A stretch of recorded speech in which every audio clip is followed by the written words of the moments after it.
Біздің биліктегілер өздерін ренжітпейді. Айтады анау еден жуушыға, медбикеге 100 мыңына 110 мың қосты, көрдіңдер ма, біз сендерді ойлап жатырмыз дейміз. Ішер астың өзін бөліп төлеуге алып жатыр. Бұл қосып жатқан салығынан оншалықты қорқудың қажеті жоқ. Қиналмай істесең несі жаман той? Той деген керемет қой. Қазақ халқы өте сауатты, өте түсінетін халық.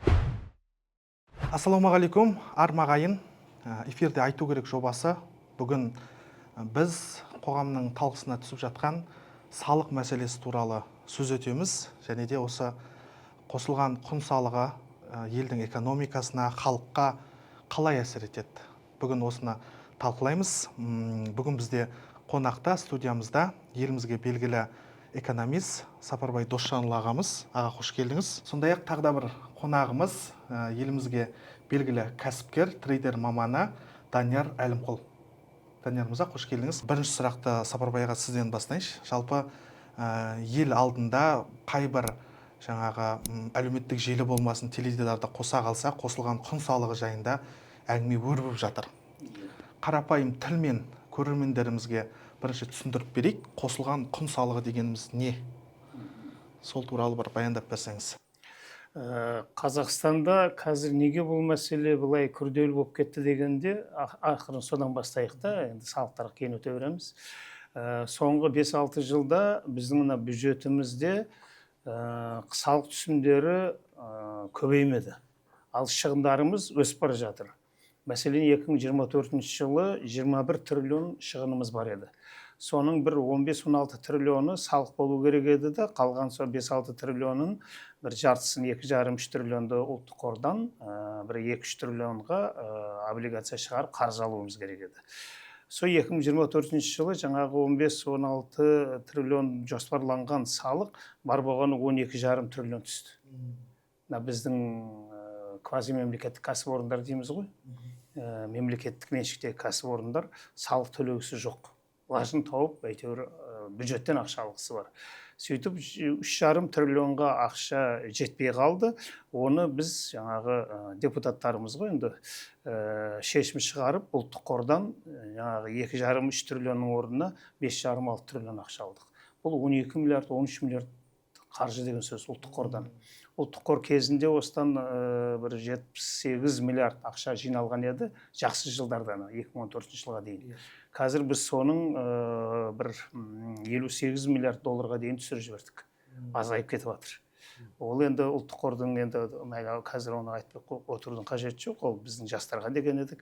Сондықтан салықты түсіру мәселесін осы соңғы 5-6 жылда өте үлкен мәселе болып көрініп жатыр. Біздің бюджетімізді өзі 11-12 салық түрі бар, бірақ негізінен 3 салық бюджетімізді қалыптастырады 90%-ын. Бұл бірінші жаңағы корпоративтік табыс салығы, кәсіпорындардың төлейтін пайдасынан салық, бұл дүние жүзінде де сондай.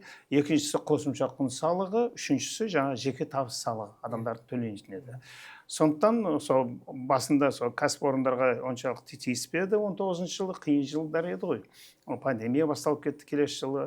Кейін корпоратив табыс салығы да бір сәл күрделі болды да, мынау жеке табыс салығынан сол бай бағландар егер де бюджетке ақша төлейтін болса, бұл дүние жүзіндегі өркениетті мемлекеттердің тәжірибесі, оларды сол бюджеттің 30% жеке табыс салығынан түседі. Бізде бір 8-9% ғана. Соны еш болмаса бір 20%-ға көтерейік деген президенттің ұсынысы болған еді.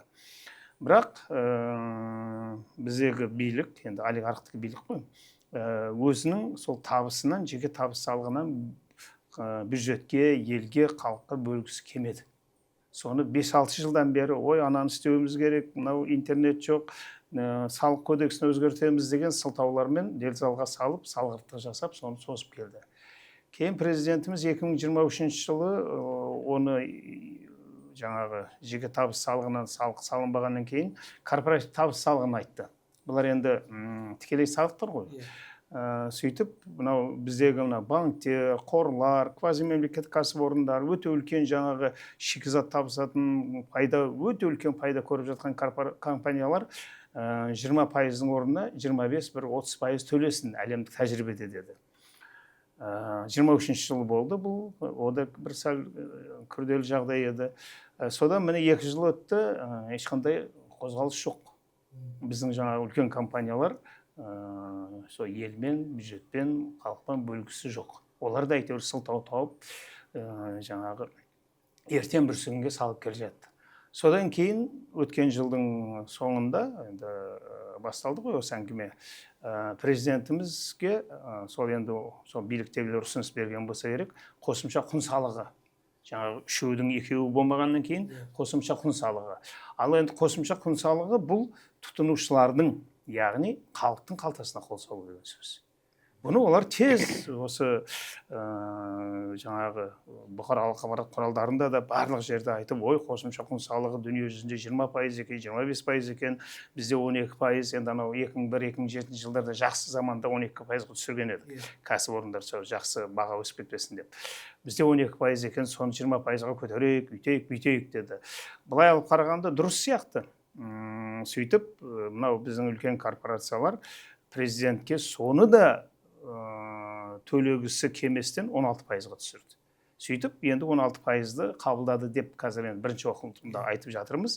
Қосымша құн салығының жаңағы жеке табыс салығы мен корпоратив табыс салығының айырмашылығы, жаңағы жеке табыс салығы мен корпоратив табыс салығы бұл тікелей салықта, яғни пайдаға, табысқа салық. Ал мынау қосымша құн салығы бұл мәселен кез келген нәрсені, мәселен дүкенді алайық та, енді ең бізде көп былай шағын және орта бизнес айтамыз ғой, қазір соған келеміз. Солар мәселен бір ет комбинатынан дейік, етті сатып алады, мәселен 2000 теңгеге. Сөйтетті өздерінің жаңағы тасымалдау қаражатын, дүкендегі жаңағы бір орамдарды істейтін ба, кейін жаңағы коммуналдық төлемдері, істейтін адамдардың жалақысы, барлығына мәселен 1000 теңге қосып 3000-ға сатсын дейік. Сонда оның қосатын құны 1000 теңге. Сол 1000 теңгеден алдын 12% төлеу керек еді. Мәселе қосымша құн салығының мен табиғатын түсіндіріп жатырмын. Көп рахмет аға. Мына нәрсені талқылап көрейікші, тағы да Данияр мырзаға сұрақ қойғым келіп отыр. Енді қазір бізде қосымша құн салығы өздеріңіз білесіздер 12%. 12%бен бірақ неге екенін білмеймін. Әлі күнге дейін сол бір 12%ды сақтап тұрғанына біраз жылдар болды ғой.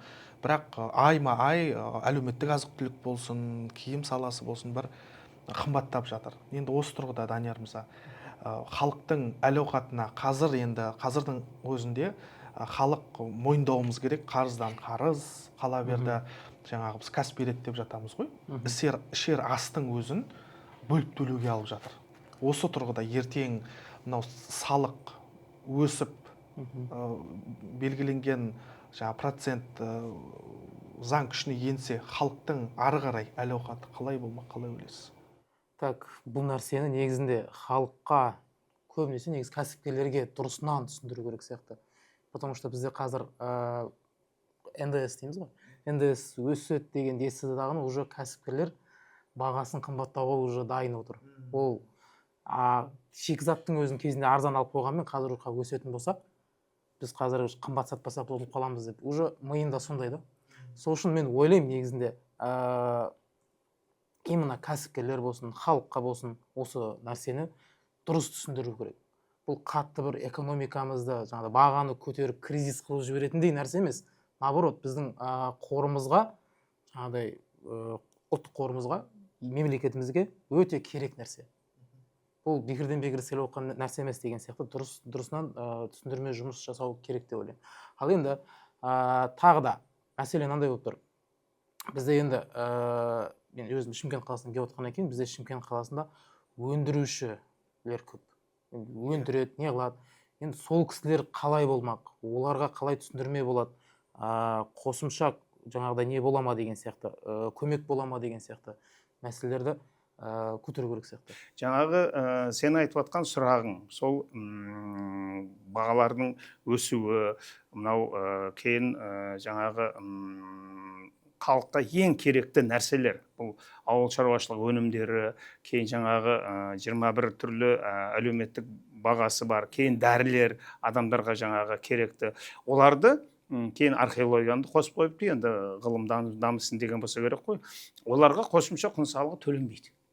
Яғни біз негізгі тамағымыздан қосымша құн салығын біз көрмейміз. яғни ауылдағылар да білмейді, жаңағы кіші дүкендер де білмейді, тұтынушылар да білмейді. Ал енді шеттен сатып алатын мәселен кофе дейміз ба, енді жаңағы енді тәттілер дейміз ба, арақ шарап дейміз ба, оларға енді олар да тамаққа кіреді ғой, тамақ өнеркәсібінде, бірақ оларға қосымша құн салынады. Яғни олардың бағасын жаңағы дүкендер бөлек есептеп, енді жалпы көлемінен емес, сол қосымша құн салығын егер де 40 миллионнан асса, 40 миллионға дейін төменге болса, оның енді оларға шарапқа да рұқсат бермейді, жаңағы темекке де рұқсат бермейді ғой. Кофені енді білмедім, ол қайтын не сатады. Егер де олар сол жаңағы айналымы 40 миллионнан төмен болса төлемейді де, кейін 40 миллионнан көп болса да, тамақ болса да төлемейді. Сонысы қызық. Егер де сен мәселен жаңағы 100 миллион, одан да көбірек үлкен супермаркеттер бар ғой, олардікі енді жаңағы 100 миллион, одан да көбірек айналым, 200 миллион, 500 миллион болуы мүмкін. Егер де бірақ олар жаңағы негізгі тамаққа, жаңағы картоп дейміз ба, ет дейміз ба, сүт дейміз ба, оларға қосымша құн салығын төлемейді. Сол халықтың негізгі осы тұтынушы, мен ойлаймын, оншалықты сезе қоймайды. Өзіңіз айтқандай азық түлікке басқасына қосылмайтындығы анық қой, бірақ енді қазір кез келген автобус аялдамалары болсын, ойын сауық орталықтарына бара қалып осы бір мәселені көтерсеңіз болды. Енді халық кредитке кірген, бүкіл нәрсе қымбаттайды деген ой саналарында тұр. Осы тұрғыда мемлекет, үкімет қалай жұмыс жасау керек? Біз Ресеймен өте үлкен серіктес, әріптес болғанымыз үшін кейін Ресейден өте көп импортымыз көп. Қандай?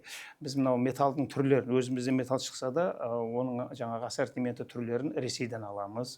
Кейін тамақтың да көп, мәселен сүттің да жаңағы ассортимент деймін, түрлерінің біз енді өзіміздегі де көбірек шығады. Бірақ кейбір түрлеріне жаңағы ірімшік дейміз ба, май дейміз ба, соларды Ресей мен Беларусиядан аламыз. Себебі оларда сәл де болса жаңағы табиғаты сәл жеңілдеу ғана, Кубан, Беларусия дегендер, оларда арзанырақ түседі. Кейін оларда мынау нан өнімдері де көбірек сәл арзанырақ, себебі мәселен Кубанда 1 гектарынан бір 50-60 центнер бидай шықса, бізде 12-15 центнер ғана жиналады. Көрдіңдер ме? Сондықтан олардың тиімділігі жоғарыда, оларға бізде сондай жаңағы нан өнімдері, дүкенге кірсеңдер сөреде бір 40%, 30% Ресейдің мен Беларусияның жаңағы товарлары бар. Көп дүкендер Беларусияның жаңағы ет өнімдері, сүт өнімдері келіп жатыр.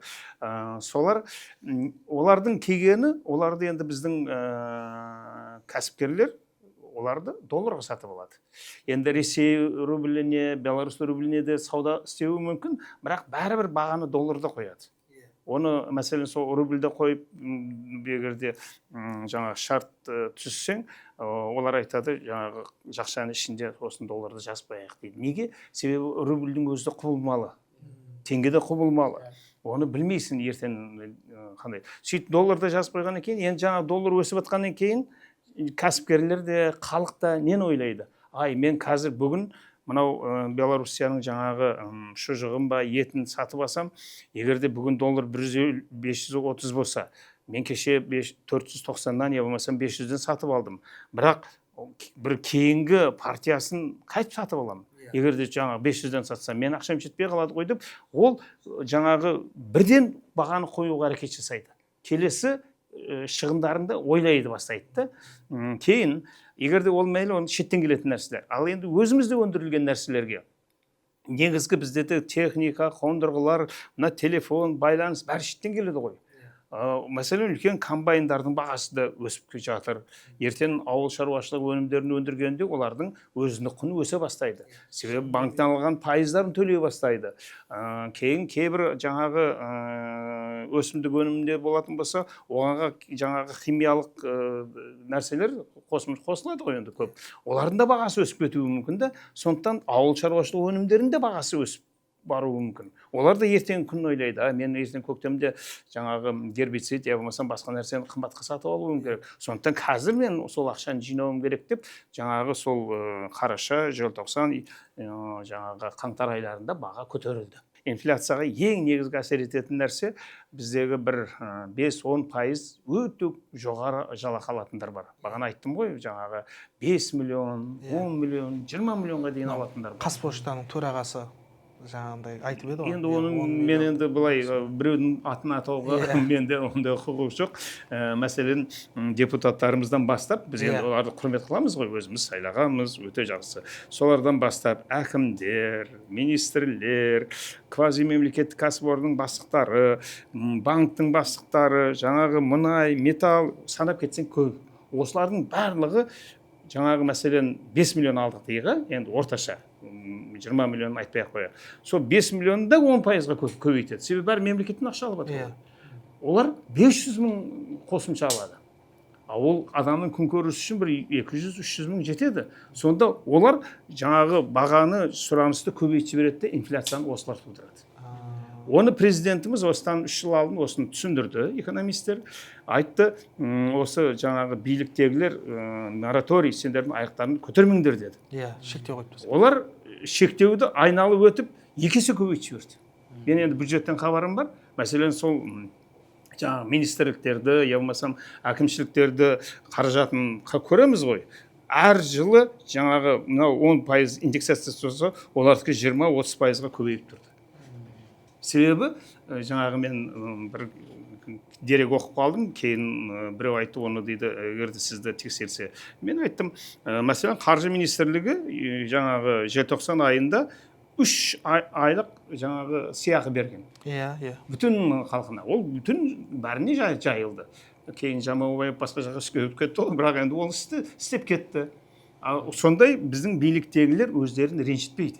Өздерін солар жаңағы 10%-ды айтады, анау еден жуушыға, медбикеге 100 мыңына 110 мың қостық көрдіңдер ме, біз сендерді ойлап жатырмыз дейміз, ал негізінен өздеріне 500 мың миллиондап қосып, әр жылы қосып жатыр. Осы біздің инфляция келеді. Сосы инфляция жаңағы биылғы біздің жаңағы қосып жатқан қосымша құн салығын қосып жатырмыз ғой, білінбейді кетеді.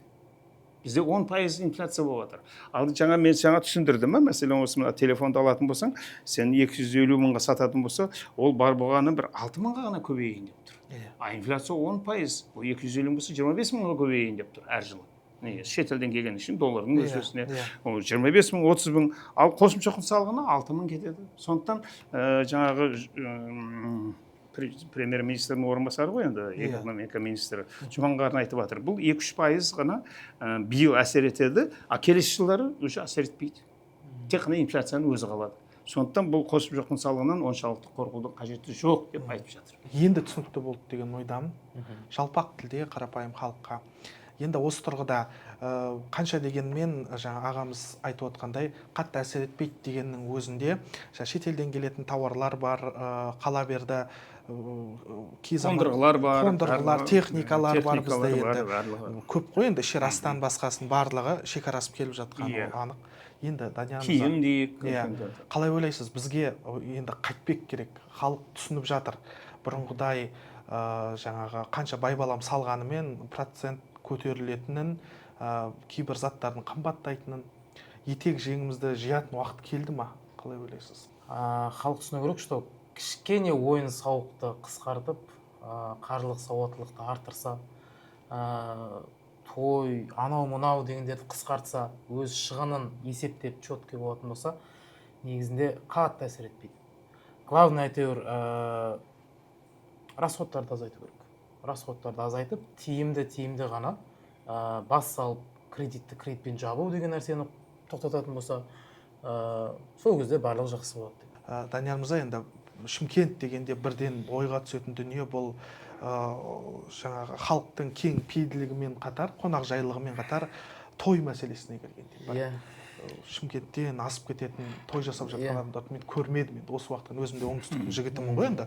Біздің Қызылордада да бір ең көп дегенде бір 600 адамдық тойға барған шығармын, бірақ былтыр мен Шымкентте 1100 адамдық тойда болдым. Ойлаңыздар, жаңадан ашылған тойхана сыйымдылығы 1200 болады деді. Енді шамамен тік аяғымен қосқанда жүрген сол 1100 адамға той жасады. Ол енді әр орындық басы 18 мыңнан деп естідім. Енді ол жерде журналист болғаннан сұрастырып жатырмын ғой. Сонда ары қарай есептей беріңіз енді 1000 адамға осы тұрғыда енді той томалақ азаюы мүмкін ба, қалай ойлайсыз енді?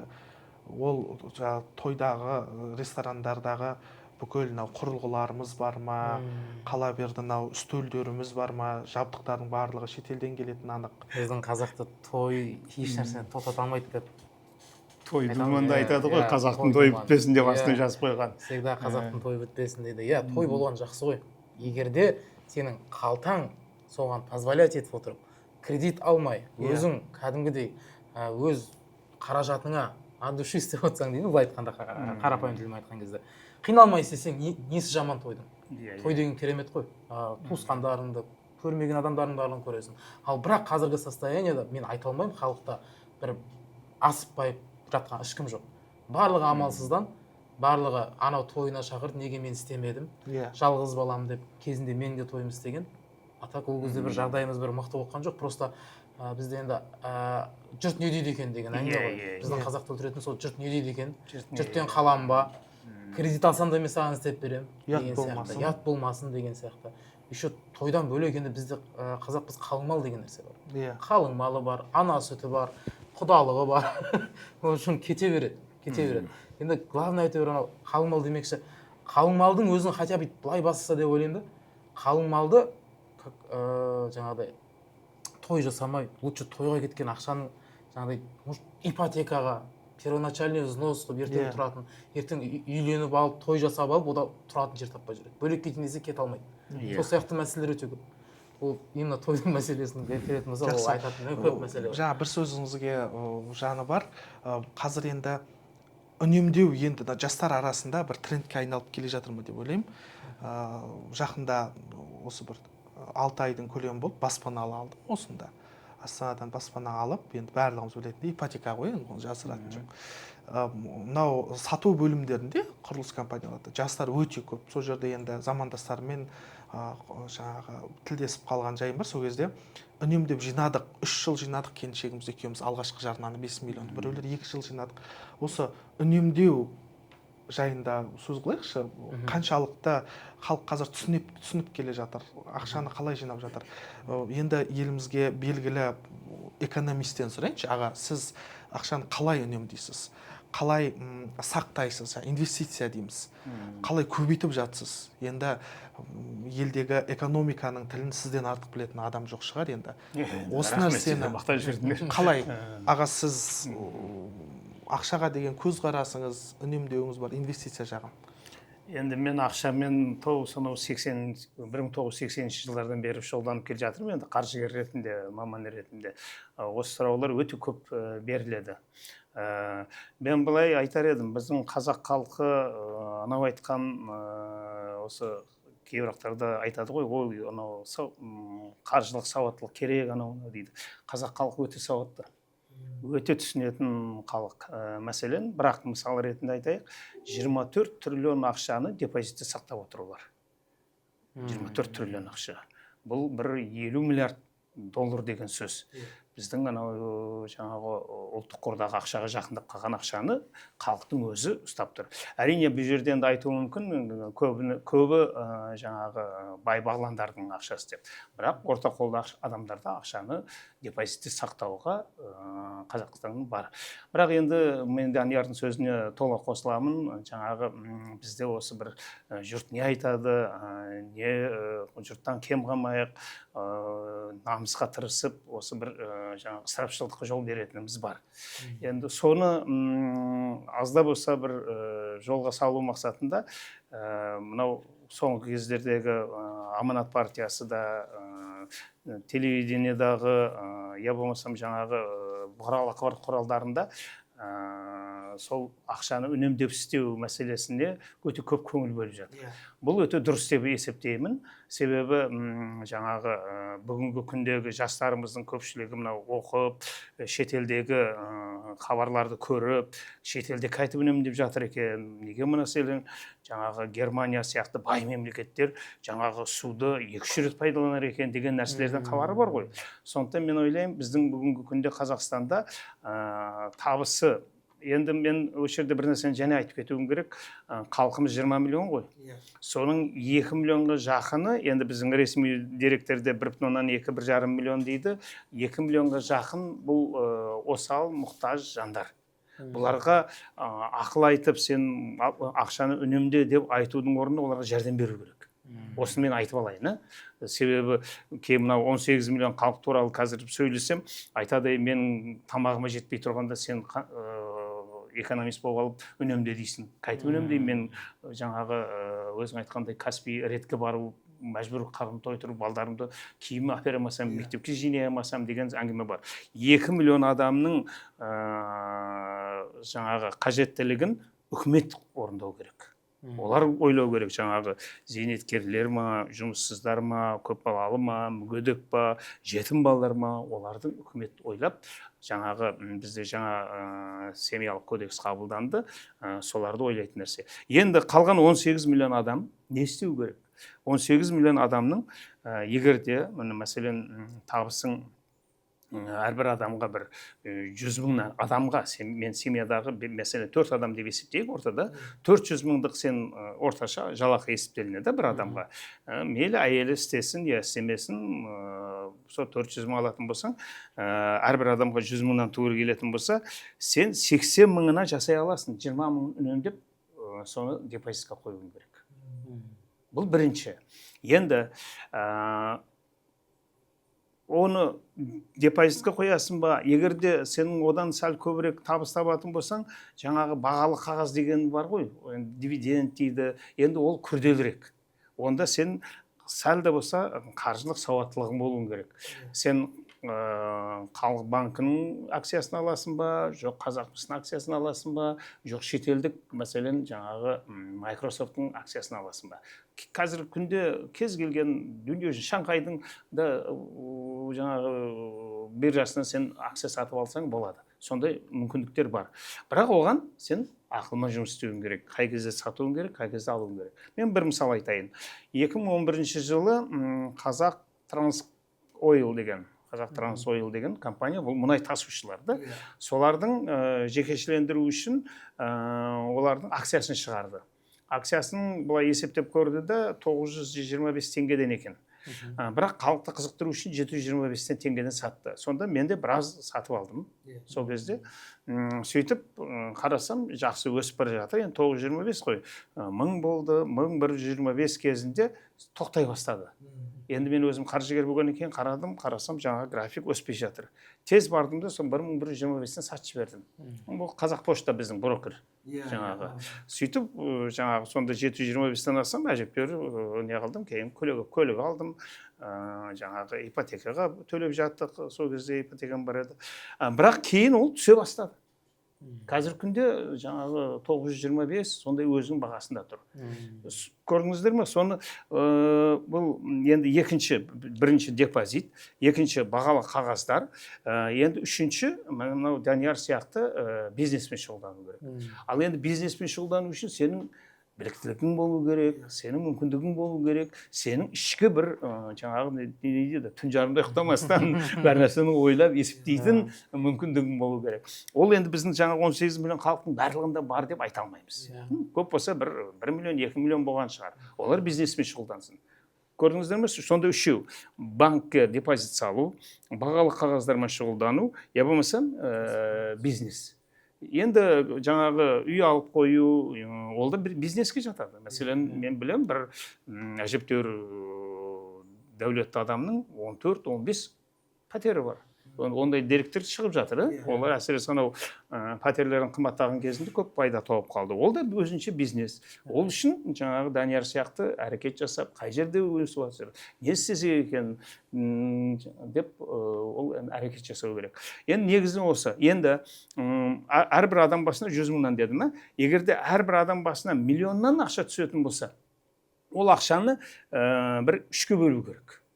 Себебі енді үлкен ақша ғой. Соның бір 3/1 жаңағы депозитке салу керек. 3/1 жаңағы тәуекелі көп бағалы қағазға салу керек. 3/1 жаңағы бизнеске салу керек. Енді бизнестің түрін өзің таңдайсың еді.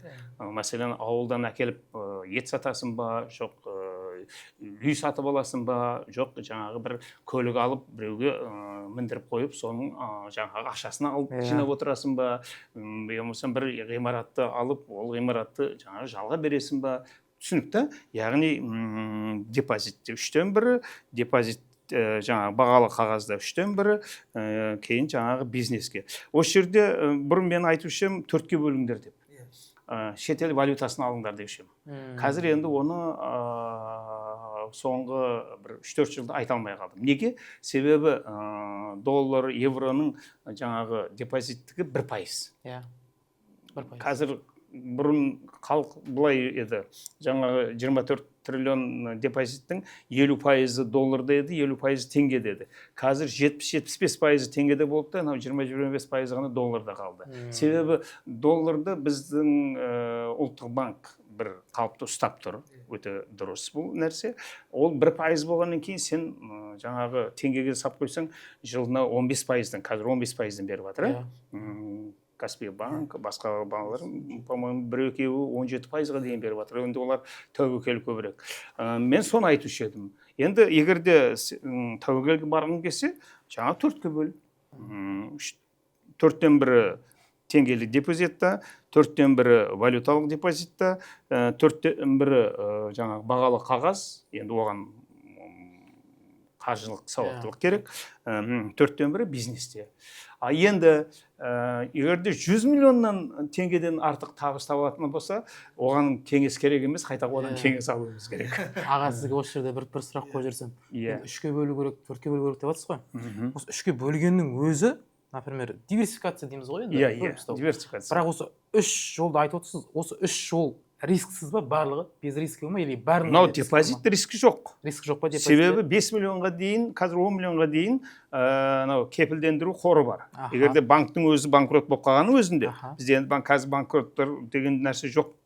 Болды, банктар болды. Енді ол алдын болды, жаңағы Қарағандыдағы валют транзит дегендер, енді олар бір аз-маз нәрсе. Қазір кезде жоқ. 10 миллион застрахован, короче, сенің ақшаң. Ал егерде 10 миллиондан сені көп жиналса? Көп болатын болса, онда енді сен әйелің атынан сал, балаң атынан сал. 10 миллионнан бөліп тастай бер. Бөліп тастай бер. Ол қорықпастан сала берсең болады. Мен және енді сөзден сөз шығады ғой, отбасы банкке салсаң, жылына 20% үстеме береді. Соны білесіңдер, бәріңіз. Ондай да бар. Пәтер алып қоясың теңгеде. 20%. Өзі 2%-дан салады әр жылы, 20%, 22%-дан жаңа үстем беріп тұр. Сен депозитқа салсаң 15-16% ғой, анау 22%. Сондай да жолдары бар. Оны да біздің өте көп жастар соны істейді. Қалғандары? Енді сен тәуекелді дедің, осы депозитте тәуекел жоқ, долларда тәуекел жоқ. Себебі доллар бойынша тұра береді, бірақ пайыз береді. Сен ақшаңды жоғалтпайсың, бірақ өспейді деген сөзді ол. Ал енді мынау бағалы қағазда ол өте үлкен тәуекел. Ол түсіп кетуі мүмкін. Өте үлкен тәуекел. Именно осы неде? Оған арнайы білім керек. Оған білім керек, оған әлгі өте көп. Бірақ тәуекелге сәйкес сенің табысыңда көбеюі мүмкін. Сіздің мысал ретінде айтқаныңыздағының өзінде де былай қарап отырсақ, әжептәуір пайда таппасыз. Бірақ егерде ол наоборот кетіп қалған кезде, сіз ешнәрсе бағасы түсті, бірақ минустасыз. Бірақ сіз өз мойныңызға аласыз ғой, дұрыс па? Біреуден көрмейсің ғой. Ешкімге бір нәрсе демейсің. Мынау біздің бағдарламамыздың енді бір екінші тынысы ашылғандай болды. Бұл Данияр мырзаның айтып отқаны, Данияр бауырымыз трейдер дейді, сіз айтып отқан жаңағы теңгелік валюта, именно құнды қағаздар емес, валюталарда алып сатуы бар. Сол бір саламен айналысатындығы. Енді ағамыздың экономист, қаржыгер ретінде позициясын көрдіңіз.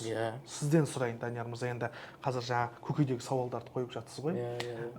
Қазір халық ақшаны, қолда бар артық ақшаны қалай сақтау керек? Қалай ойлайсыз? Өзіңіз қазір айналысып жатқан салада осының бір бөлшегі, аға көрсетіп жатқандай. Например, мен өзімкін айтайын, халықтікін кейін айта жатам. Өзім қалай? Например, менің қызым бар, бір жасқа толмай жатып, біз депозитін ашып болғанбыз. Қыздың артына долларовый, ол жақта жаңағыдай валютасы бар, акциялары бар, басқа жақтағылар бар, құндық қағаздары бар. Барлығын ай сайын мен $100 сатып алып отырам. Депозитіне акциялар сатып алып отырам. Криптовалюта болсын, спотовый, акциялар болсын, жаңа өзіңіз айтсыз, Microsoft, Nvidia деп жатыр, қазір жасанды интеллектке барып, олар Иә, қатты көтеріліп кетті. Иә. Оған конкурент компаниялар бар, олардың акциясы төмен, бірақ потенциалы бірдей. Бірақ біз біліп отырмыз, что олар көтеріледі деген сияқты. Солай анализ жасап, біз қызымның депозитін ашып қойдық. Құдай қаласа, егер де бізде ең керемет нәрсе ол сложный процент деген бар ғой. Иә. Сол арқылы есептеп қарайтын болсақ, Құдай қаласа бір 5 жылдың ішінде мен қызымның счетында әжептәуір ақша жиналып қояйын деп тұрмын. Осылай, ертең менде қызым тағы да бала болатын болса, тағы бала, әкеме, анама, барлығын ашып қойғанбыз. Тек қана бірақ құнды қағазға салып отқан жоқпыз. Барлықтарына отбасы банктен еще тағы да ашып қойдық. Өйткені барлық нәрсені бір жерге жинау ол опасно. Сондықтан да біз теңгемен де жинап жатырмыз, доллармен де жинап жатырмыз, құнды қағаздармен де жинап жатырмыз. Главное әйтеуір аздан үздіксіз. Главное әйтеуір бір жағым қисық кетіп қалса да мен полный ақшамнан айырылып қалмаймын. Әйтеуір бір жағым алып кетеді деген сияқты сондай нәрсемен істеп жатырмыз қазір. Данияр мырза жаңа және бәріне де солай совет береді. Дұрыс. Аға сұрақ қойып жатсыз ғой, жаңа риск бар ма, тәуекел бар ма деп. Соны сізге қойыңызшы енді.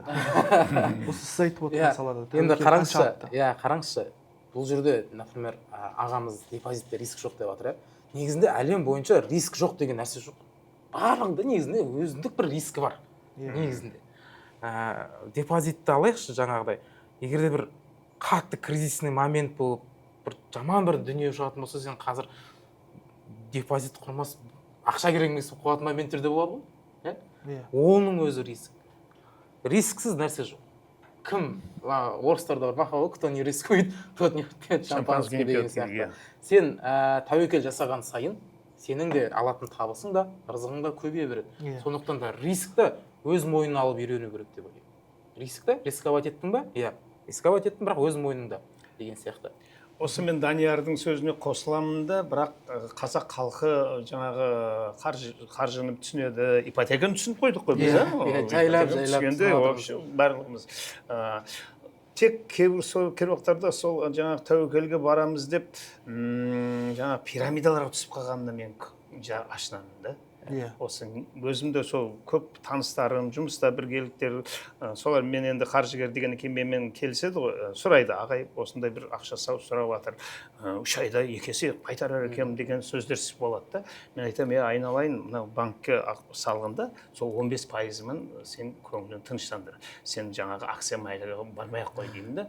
Сөйтсем жаңағы кетем, кейін жаңағы қарындастарым, жиендерім, таныстарым жаңағы ақша саған болады. Басында, ой, мен ұттым, анау деп жүреді, 2-3 айдан кейін жоқ. Пәленбай квартирасын сатып саған ақшалары бар. Жаңағы пирамида кетті. Бұл енді оларды айтады да, тәуекел қылдым ғой дейді.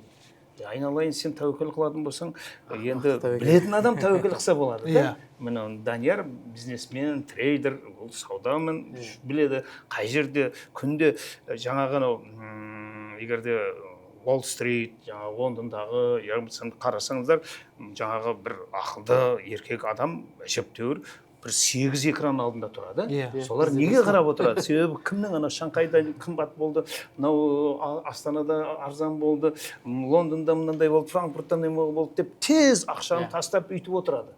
Ол сен ондай білімің жоқ па? Одан да көріп, онда тыныш, 15%-бен қанағаттандыр. Жоқ, мен аналар алып жатыр екен, мен де соны аламын деп жаңағы ақшаны сақ болады. Бұл өкінішті мен мынау студенттерге сабақ берген кезде бір шықты ғой, студенттердің барлығы соған ақша салып. Қойыңдар, ақша салмаңдар, онда ешқандай табыс болмайды десем, жоқ, жаңағы бір-екеуі растан да алады да 1-2 айда. Ой, бәрін үгіттейді. Сіз айтып отқан күнет қой жаңағы студенттер. Күнет. Неше рет мен айттым, күнет бұл пирамида, қойыңдар десем, жоқ, қоймайды ғой қазақ халқы. Әлге дейін қоймайды ғой. Лайф дегендері бар. Көп әлі. Бірнеше топтарды ұстады, бірақ халық арасында әлі бар. Сеніп. Мен бір нәрсені қызықтым, бір күні осындай біреуіне мені шақырды консультацияға. Ой, біз осындай бастап жатырмыз деді. Барсам пирамида. Мен айттым, мыналарың сендердікі қылмыс қой. экономистті пирамидаға үгіттеу үшін шақырып Иә, мені қаржыгерсіз ғой, Ханым аға, аға. бізге сіз егер де жаңағы артистерді үгіттегеннен кейін халық қазір артистерге сенбей қойды ғой көбісі, бұларды қамбағап әйтеуір бір нәрсе қылғаннан кейін. Енді қаржыгер аға, сіз айтсаңыз, осыны айтыңыз. Мен айтпаймын, мыналарың сендердікі пирамида ғой, ертең халық ұят болады ғой, сендер өздерің қылмыс жасаватсыңдар десем, сөйтсем, енді кешіресіздер, алдын әкіметте істеген адам екен да. Аға дейді, қорықпаң, сотта, милиция, құқық қорғау органдары бәрі халық сендірудің жолын білер ме екен? Иә, бәрі дейді, өзіміздің қолымызда, сіз ешнәрседен қорықпаң дейді. Мен айттым, мен айналайын, адамда намыс болу керек, адамда ұят болу керек, адалдық деген нәрсе бар. Кейін айттым, қой, мен қой дегеніме сәл ренжіп, менімен қазір сөйлеспейтін адам болып қалды. Кейде ойлаймын, осы кинеттің системасы, ана келеді ғой адамдар, прям фанат болып қалады. Концерт шалбар киіп, аналарға қанандай сабақ өтеді, психологический сабақ өтеді. Аналар фанат, ештеңе көзін көрмейді, прям жұмыс істейді да. Кейде ойлап қоямын, кейде неге біз сол системаны біздің бір мемлекеттік қызметкерлерге неге қоймайды деп. Сөздің шығады ғой, Рамазан, осы нәрсені сол Кюнеттің бастығы, меніңше бір солтүстік кавказдық бір ұлт екен да. Ал жанында 5-6 өзіміздің қарадымалақ қазақ қыздары бухгалтерлер. Кейін мен соларға енді ол кезде әлі жаңағы студенттер көп түсіп, жылап, жаңағы қиналып жүрген еді. Осылардың қиналып жүргендері сендерге айып емес па дедім ғой. Жаңағы қыздар, қазақтың қыздары бухгалтер өттеп, неғып жүр. Сөйтсем айтады, Сапарбай аға, сіз дейді, бізді ұялтырып жатырсыз дейді, миллиардтап ұрлап жатқан биліктегілерге неге айтпайсыз дейді. Қараңыздар, олардың психологиясы қандай, олар ұрлап атқан кезде бульдозерлеп алып жатыр ғой, біз әшейін күректеп алып атқан шығармыз дейді. Мен айттым, сендер жылатып аласыңдар ғой, олар енді жерасты байлығымызды үкіметтің өзінің амалын тауып пайдаланып жатыр ғой. Неге сіз оларды айтпайсыз дейді. Мен айттым, айтып жүрмін енді. Қайтеміз енді олар құқық қорғау органдары осындай сондай әңгімелер бар. Сондықтан бізде осыны ұйымдастырушылар тоқтатуға енді қылмыстық кодексі 127-ші прим. 2 шығарды ғой. Бәрібір осы меніңше осы биліктегілердің бір қолдауында барау деп ойлаймын. Бір қандайдыр осы. Осы уақытқа дейін түптамырмен жоқ қылып жүруге болатын еді ғой. Иә, оны мынау өркениетті елдердің бәрі тоқтатты ғой. Иә. Мәселен, Жапония сияқты, олар да 19-19 ғасырларда осындай нәрсе көп болған. Біз енді содан әліге дейін жаңағы өнеге ала алмай жатырмыз да. Бұл кісілер осыдан көп көрші мемлекеттерде, енді мен өзім Өзбекстандық болғаннан кейін болған, оларда да болды. Осыдан бір 20-30 жылдағы сапарың кезінде. Бірақ қазір өте қатаң тоқтатып қойды. Өзбекстанда жоқ. Заң қатаң. Аға, енді бағана әлемдік деңгейдегі мәселелерді көтеріп айтып жатсыз ғой, Уолл Стриті бар ма, басқасы бар ма? Сонымен ойыма бір мағлұмат түсіп отыр, өзіңіз білесіз, ақш-тың қазіргі президенті таққа отырғанына көп те болған жоқ. Осыдан бір 2 апта бұрын әлемді бір сілкіп алды. Ол жаңағы салық мәселесі бойынша баш салығы қолына үлкен бір тақтайшаны ұстап алып, Америка қайттан жанданады, болды, біз ешкімге жемтік болмаймыз деп, сол бір 10 минуттық мәлімдемесі әлемді бір сілкіп алды. Осы тұрғыда көш басында Қытай тұр. Мынау жаңағы сол қолда бар ақпарат бойынша, енді Орта Азия мемлекеттері бойынша ең үлкен көлем процент бізде 27% дейді. Осы нәрсені бір талқылап өтсек аға, сол бір Трамптың бір адамның мәлімдемесі жаһан халқына қалай әсер етті? Бұл сіз айтып жатқан жаңағы әртүрлі өндіруші мемлекеттердің жаңағы тауарларынан бөлек құнды қағаздары бар. Әлеуметтік желіде енді қазір TikTok-тен жақсы болды ғой. Мынау Астанада отырып алып Америкадағы нәрсені көре береміз. Халық жылап жатыр. Бір сәтте құнды қағаздардың проценті тез төмен түсіп, миллиондарын, миллиардтарын жоғалтып жатыр. Осы нәрсе біздің елге қалай әсер етеді? Екіншіден, әлем халықтарын қайтпек керек енді. Көнігеміз ба, басқа амал жоқ па? Енді Трамп неге бұл жұмысты бастады? Илон Маск екеуі деп айтсақ болады ғой. Енді Илон Маск бүтін дүниедегі ең үлкен миллиардер, ол ақыл есі жайында деген адам сияқты да. Олардың сәл іші күйіп жүргені Трамптың да мынау сайлау алдында өзінің халқының негізгі бөлігіне деп айтайық, жаңа мигранттарға емес, халқына айтты, Американы шетелдегілер бір бізден пайдаланып жатыр. Европаны өзі пайдаланып жатыр. Мәселен, НАТО-ға жаңағы әрқайсысы біз өте көп ақша төлеп жатырмыз да, олар аз төлеп жатыр. Біріккен ұлттар ұйымына жаңағы жарнамасы Америка көп төлейді де, ал осынша бай халқы көп Қытай өте аз төлейді. Неге дүниежүзі бізді Американың арқасында күн көру керек екен деген сөз айтқан еді.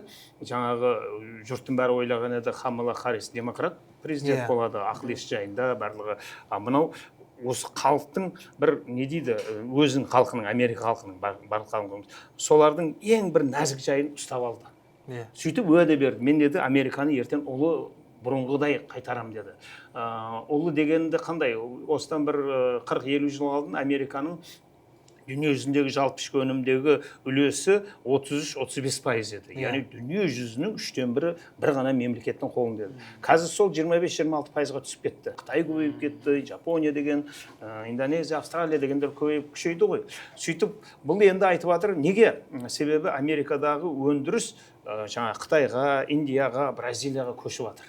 Себебі жерде өзіндік құны аз, жалақы аз. Сондықтан, мәселен, мынау Apple телефондарының өзі Қытайдан шығарылады. Қазір олар айтып жатыр, біз Қытайдан өндірісімізді алып кетпейміз, себебі Америкаға өтсек, бұл екесе қымбат кетеді, шықмай қояды деп жатыр. Ол соны істету үшін, осы мына Apple-ды қайтару үшін, басқа да өндірістерді қайтару үшін, Америкадағы ішіндегі өндіретін нәрселерге шетелден келгендермен бәсекелес болатындай қылып жатыр. Мәселен, мен өзім 93 жылы 93 жылы Венада болдым, 97 жылы Вашингтонда болдым. Ақ үйдің жанында бір кішкентай дөңгелектегі автомобиль сияқты киоскіде $1 Қытайдың жаңағы жейдесін сатып жатыр. Футболка дейміз ғой. Ал ана дүкенде $5 Американыкі. Жұрттың бәрі жаңағы Қытайдың $1 жаңағы жейдесін алады. Ол кезде 97 жыл еді. Соны егерде Трамп айтып жатыр, сол $1 жейдені мен $4 қыламын, сонда халқымыз мынау өзіміздің жейдені көбірек алады, өзіміздегі өндіріс. Автомобиль Toyotаның бағасын Жапониядан кесе, оны 30% қосамын, мына өзіміздегі өндіріс болсын. Европаның болатына 25% қосамын, өзіміздегі өндіріс болсын, солар істеймін деп. Мен таңғалдырған нәрсе, өзінің көршісі Канада мен Мексиканда маған 25%-дан қойып қойды. Әдетте біз көршімен бірге болдымыз дейміз ғой. Олар енді сол өзінің жаңағы сайлау алды уәдесін орындап жатыр. Бұл әрине дүние жүзіндегі экономикалық толқуларды тудырады. Бағалы қағаздардың бағасы төменге түсті. Енді бізге келейік, бұл әлемдегі түсінік. Неге Трамп бұндай жұмыс істеді, түсіндіріп бердім. Себебі ол сайлау алды уәдесін орындап жатыр. Егерде ол орындамаса, оны келесі сайлауға сайламай қоюы мүмкін. Егерде Трамп, мен бұландай бір сарапшының пікіріне оқыдым. Егерде Трамп осылардың бәрін орындап, аяғын тіреп тұрып орындаса, 28 жыл сайлауда да бұл өтіп кетуі мүмкін. Жасы үлкен болса да. Сеніміне кіреді ол халық. Денсаулығы барса, қарап көреді ғой, Байден сияқты қиналмаса, бұл кейінде сайлануы мүмкін деп жатыр. Енді бұл әлемге, бұл Қазақстанға қалай әсер етеді? Біз мұны бір апта болды, мұны сездік. Яғни, мұнайдың бағасын Трамп түсірем деді. Неге? Себебі өзіндегі өндіріске мұнайды жаңағы, енді олар импорттайды ғой. Сол қымбатқа емес, Канададан арзанға аламыз. $80-90 орнына баррелін бүгін күнде $60-65 аламыз дейді. Сөйтіп, ол мұнайдың бағасы Қазақстанға да әсер етті. Бүгін бізде енді жалпы мұнай газ саласы бір жалпы ішкі өнімде 17% болатын болса, бюджетіміздің 40-50% осы мұнайдан түседі. Ал валютамыздың 60-70% осы мұнайдан түседі. Сондықтан біздің жаңағы мұнайдың бағасы, біз енді бюджетке $75 баррелін есептеген едік. Қазір мына 64-65 болып тұр. Енді бұны айқындаса өзгертсе болады. Ал енді сол валютаның түсімі аз болғаннан кейін біз енді ұлттық қордан алып жабамыз ғой орнын. Бірақ сол жаңа ұлттық қорға да корпорацияларға да түсетін валюта аз болғаннан кейін біздің жаңа доллардың бағасы қымбаттады. Бұл бірден көрдік. Бізге әсері осы, тікелей әсері осы. Екінші, біздің жаңағы уран, кейін олар бізде мұнай алар екен, титан алар екен, кейбір андай күміс, сондай аз кездесетін металдарды алар екен. Олар айтып отыр, оған 10%. Ал басқа біздің өзіміз экспорттайтын тауарларымыз бар ғой, біздің өндіретін, мәселен жаңағы кейбір металдардың түрлерін, кейбір дайын өнімдер, киім дейміз ба, жаңағы басқа азық-түлік өнімдерін экспорттайтын болса, оған 27% қойып қойды.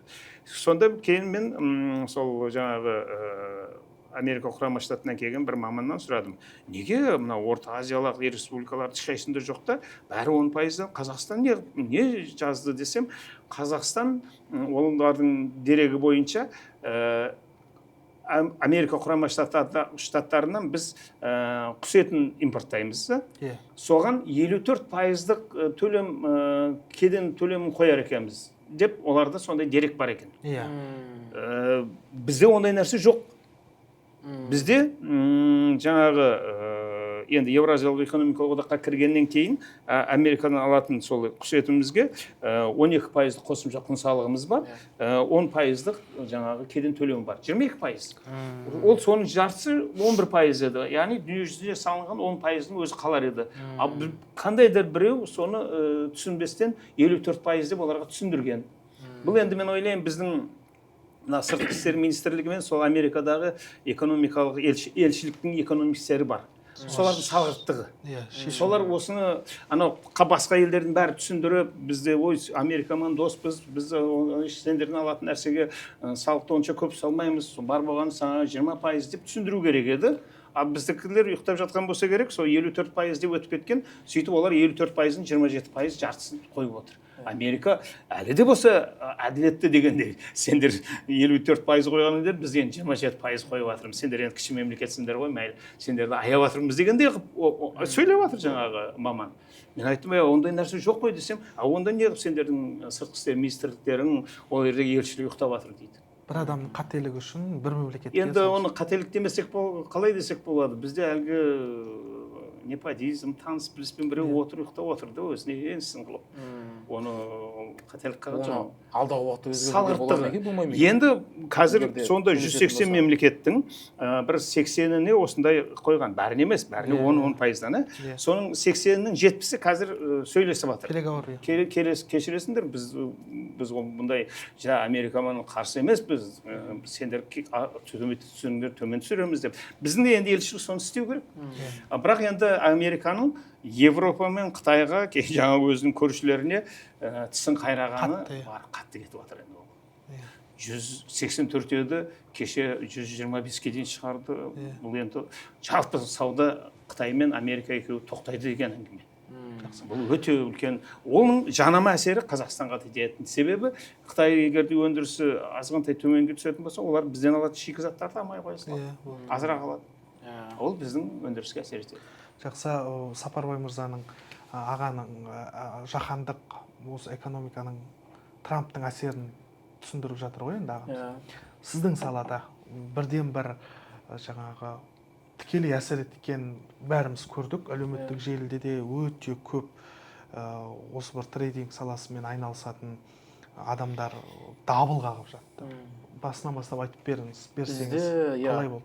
Трамптың заявлениесінен кейін буквально 10 минут. Ондай бір шу шығатындай, оны вообще неған жоқпыз. 10 минуттың ішінде бізде енді валютамен не аламыз ғой, швейцарский франк өте қатты көтеріліп кетті. Доллар оның соотношениесіне қатты түсіп кетті. Моментін біз қарап отырдық, 1 минут пен 5 минуттың арасында 4000 фунт бірден құлады. Ал ондай нәрсе мен лично өзімнің 4 жылдық тәжірибемде бірінші мәрте болды. Мен өзім Таиландта тұрдым ол кезде. Біз вообще реагировать ете алмай қалдық. Енді ондай мәселелерде біз адамдар жалпы енді заранее ешкім білмейді ғой бұл нәрсе. Трамптың сөйлейтін де ешкім білмейді. Бұл нәрсе осындай құбылыс болу керек болды. Ол нәрсені ешкім артқа қайтара алмайды да. Только біз не істейміз? Сабақ аламыз. Сол мәселе. Бізде валютада қатты құлады. Енді алдағы уақытта енді бұдан жақсы мәлімдеме шығады дегенге енді сену қиын.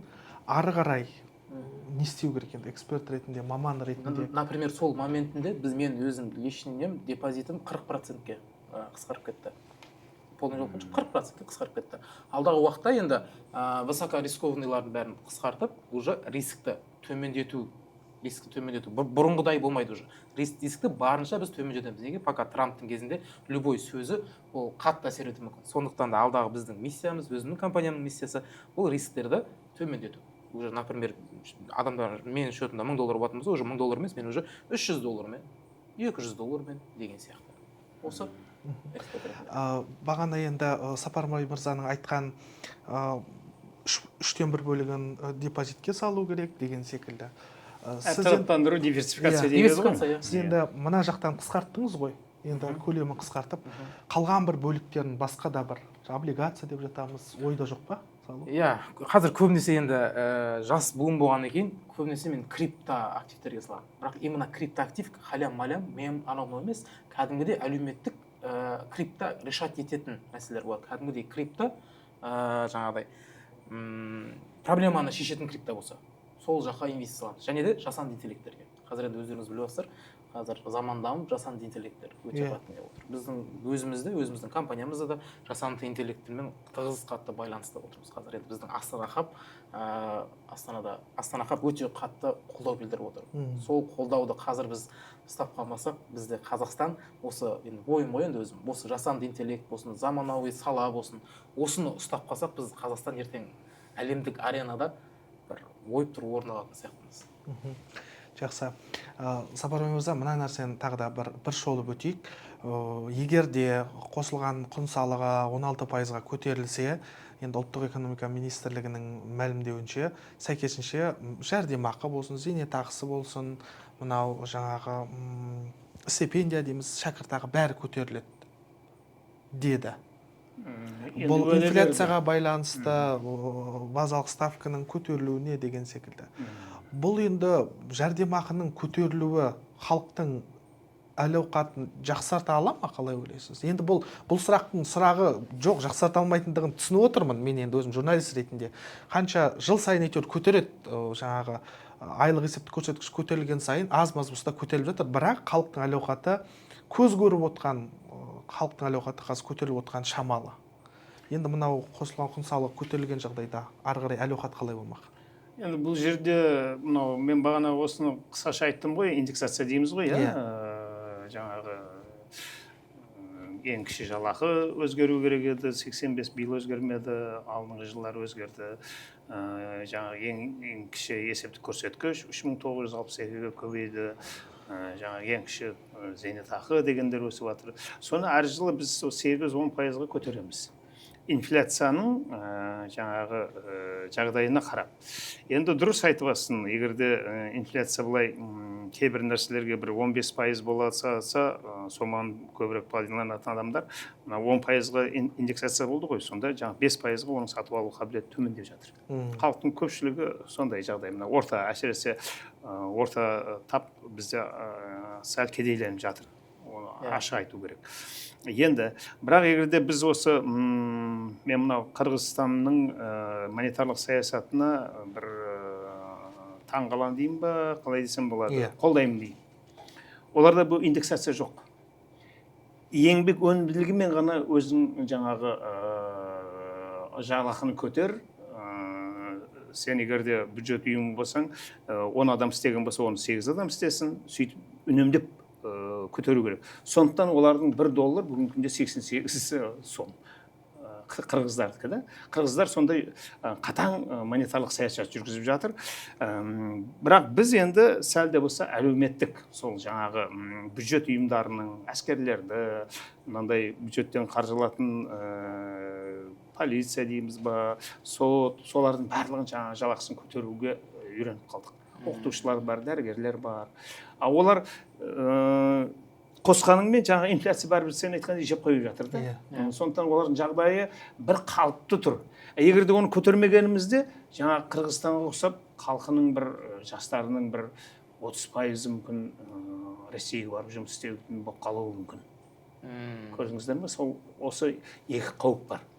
егерде бізді айтсақ осы болды бүгіннен бастап жаңағы биліктегілерге мораторий жарияладық дедік, оны бәрі биліктегілер айналып өте береді 3-4 рет. Ал егерде оқытушылардікін, дәрігерлердікін көтермейміз десек, бар деп бәрі кетіп қалса кетеміз. Сондықтан олардікінде көтереміз де, енді мынау инфляция болғаннан кейін менің бағаны ең проблема бір 2 миллион жаңағы мұқтаж адамдар бар ғой, оларға атаулы жәрдем беру керек. Егерде мына ертең тарифтер деген өте үлкен мәселе көтеріліп жатыр.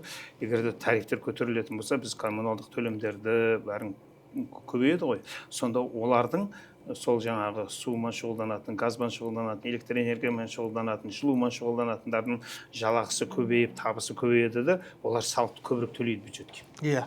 Сөйтіп бюджетімізде жаңағы 18 миллион халық сәл бір 10-20%-ға көбірек төлесе, анау 2 миллион төлей алмайтындарға атаулы соны жәрдем беру керек. Мәселен, Америка Құрама Штаттарында да, Германияда, Францияда да кедейлер бар. Олар сол кедейлердің жағдайын жаңағы бақуат 18 миллион халқымыздың есебінен олар ұстап тұрды. Мәселен, жаңағы украиналықтар қашып барған кезде әрқайсысына $600 жәрдем беріп тұр, айына ешнәрсе істемесе де. Қаяқтан алады? Себебі анау бүтін еліндегі 80 миллион халықтың салығы жақсы. Содан жинаған ақшасын беріп жатыр. Бізде енді сондай өтуіміз керек. 18 миллион халық жақсы салық төлеп, бюджетті көбейту керек те, бюджеттен жаңа жәрдем беруіміз керек. Ал бізде не қылды? Сол тарифтерді де барлығын төмендетіп қойды да, бүтін жаңағы жылу да, электр да тозып жатыр. Олардікін айтады, аны халық деп айтамыз, 2 миллион халық қиналып жатыр, сондықтан көтермейміз дейміз. Ал негізінен оны 18 миллион халықтың бәрі пайдаланып жатыр. Бұл енді совет дәуіріндегі бір келеңсіз саясат еді. Рахмет аға. Данияр мырза, сөз сізде. Енді мен қысқа айтып жіберейін. Жалпы бірінші кеңесім, не нәрсе болса да жауапкершілікті өз мойныңа алып үйрену керек. Ешкім кінәлі емес, тек сен өзің өміріңе жауапкершісің. Ал адам өз өміріне жауапты екенін түсінсе, сол кезде ғана жасап дамиды. Екінші мәселе бұл диверсификация. Диверсификация тек қана инвестицияда емес, диверсификацияны өмірде де қолданып үйрену керек. Дұрыс. Өмірде де қолдану керек. Четкий правила. Ал енді үшінші ол әрдайым жаңа бағытты зерттеп, әрдайым жаңа саланы көріп, былай айтқан кезде үздіксіз даму. Адам дамымай қалып кететін болса, ол қалып кеткен көлшік су сияқты сасиды. Сондықтан да әрдайым дамып жүріңіздер. Ешқашанда жаңа перемен дейді ғой, жаңа салада болсын, жаңа нәрсе болсын, ол нәрседен қорықпаңыздар. Енді басты осы ойыма келген үш ұсынысым осы. Мен сен оны ысырапшылдықты айтасың ба деген едім, соны тоқтату керек. Оны да айту керек. Осы ысырапшылдықтың арқасында жаңағы өте көп келеңсіз нәрселер болып жатыр. Мен кейбір уақыттарда айтамын, мынау пирамидаларға ақша салған адамдар бар ғой, солардың өздерін жазалау керек ау деймін. Сен балаңның семьяңнан аузынан жырып соған апарып салып жатсың, сен бір лудоман сияқты, ойыншы сияқтысың ғой, мүмкін соларды жазалайтын болсақ енді ол өкіметке жалыну. Жауапкершілік сәлде болса сезінеді дейсіз ғой. Дұрыс, Даниярдың айтқан жауапкершілігі сол да. Қала берді ата-анасының үйін сатып жеріп, сол бар пирамидаға тығып жеріп, салып жеріп жатқандары бар. Сол. Көп рахмет келгендеріңіз үшін, тағы да қолдау көрсеткендеріңіз үшін. Құрметті көрермен, бүгін еститін құлаққа мардымды, қызықты, маңызды ақпараттар айтылды. Арнаға жазылыңыздар, пікір қалдырыңыздар. Бізді қолдаған барша көрерменге алғысымыз шексіз. Лайк басыңыздар. Сау саламатта болыңыздар. Ел аман, жұрт тыныш болсын.